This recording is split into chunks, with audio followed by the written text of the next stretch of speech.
Now this video came to mind because I was talking a little bit about non-disclosure agreements in a different video, and I figured that it wouldn't be picked up, but it would be of interest to people. A non-disclosure agreement, or an NDA, is just an agreement between parties where you agree to keep things secret. And in essence, it's a good idea, because you can't trust everybody, you don't know people, and if you want to work with them and you've got a big idea, you don't want it spreading around or stolen. So it seems like a reasonable thing, and indeed it is, and I use and sign quite a lot of NDAs for exactly that reason. But if you're going to write an NDA or you're going to sign an NDA, then you have to realise that there's a relationship between the thickness of a legal document and what there is in it for you. The thicker a legal document is, the less there is in it for you. So if you get an NDA landing on your desk that's 20 pages long, very difficult to understand and you have to wade through it, the likelihood is you just don't want to sign it, because they've tried to tie you down so much that in the end you won't get anything out of it, and you'll give away the information, ideas and bits and pieces that you generate for nothing.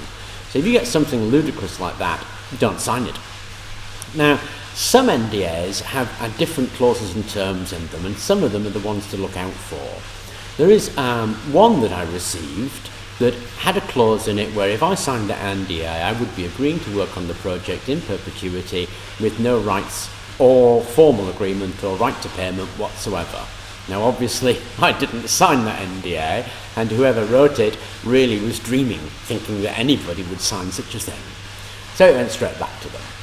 So if you're looking at it, make sure that you're signing over only what it is you want to sign over, and certainly don't sign over any future rights that you may have in perpetuity or agree to work on a project for free. Certainly don't do that, please. The common thing with NDAs is that they have no time limit.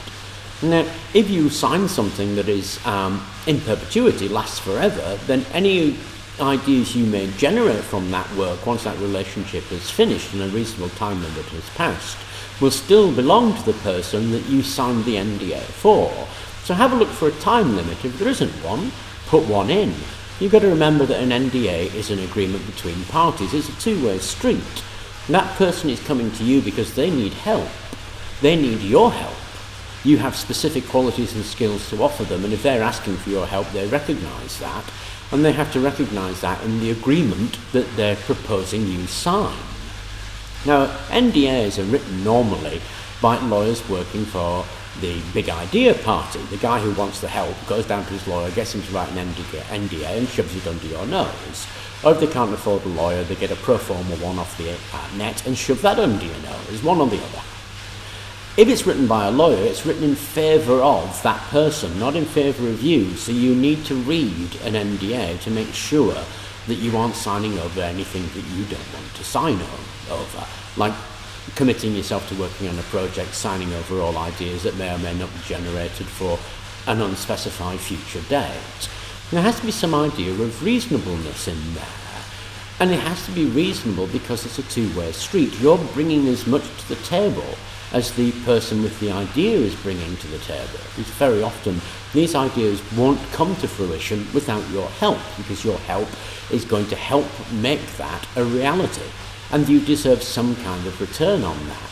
Certainly you don't deserve to sign over everything that may or may not be generated. So have a look through the NDA and see if there's a time limit clause.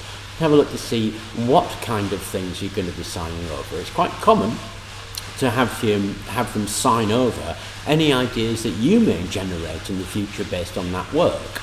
You have to ask yourself if that is fair, because if you're the one who's generating the ideas and they couldn't possibly have done so without your help, then obviously you need some kind of return for that. You certainly deserve some kind of return for that, so I would say you need some kind of return for that. So be a little circumspect about NDAs when they arrive. And if you're writing an NDA and you expect it to be received properly, then give some thought to the NDA that you're going to write. If you pull one off the net, have a read through it yourself. Make sure that it's fair, because remember, it's an agreement between parties to work together. That's essentially what it is. It's an agreement to keep a secret so that you can work together. It has become, courtesy of the lawyers, an agreement to fleece the person stupidly who's signing the NDA. And unfortunately, that means you have to read the things properly. Take your time over them. The work's not going to go anywhere, the idea's not going to go anywhere without your help. Make sure you understand them. If you don't understand them and it's too long to read through, just don't sign it. The chances are, if you come across an NDA or a person or a company who is that mean about their NDA, you probably don't want to work with them anyway. And it wouldn't really matter how big the idea was, working with them would be a nightmare, and you'd have to watch your back all the time because it'd always be attempting to fleece you, and you'd end up coming out of it feeling fairly bitter. So just don't sign it or get involved in that project. There's a very good chance that you're not missing out on anything at all. Anyway, I thought that would be of interest, and thank you very much for watching.